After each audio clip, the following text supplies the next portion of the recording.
Peter Winnick here, and today I wanted to talk to you about making the transformation from running a practice to having a business. So first, let me define what a practice is. A practice is when both you and your content need to be in the same place at the same time for you to be monetizing it. Practices are things like speaking, like workshops, like consulting. Lawyers have practices. Doctors have practices. Consultants have practices.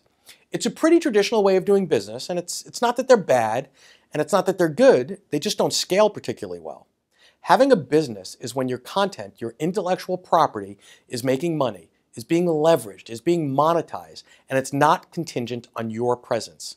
So these are things like licensing your content to others to deliver. These are things like e-learning and video platform. These are things like assessment tools, like training programs that are delivered by other people.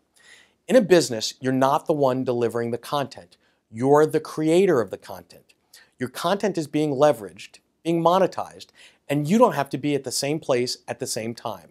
What I want you to think about is, how do I start transforming from what is typically, in my experience, a practice to a business? Businesses have a much higher value. Businesses can be exited. People don't buy practices. Entities buy businesses. So starting that process, there's a few things you need to do. First, you need to take an inventory of what it is that you have. What are the assets that you have created? Not just recently, not the ones you're thinking about creating or will be creating over the next 6 or 12 months, but what you have created over the last 10 years, 15 years, or more. What format does it live in, and what format can it live in? How can you transform that into different mediums and modalities? How can you introduce it to new markets, globally, domestically, different manager levels inside of an organization? What can you do with that?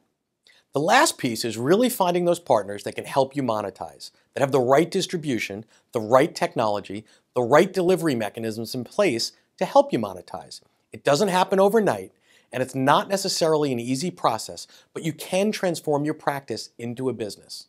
Thank you for your time.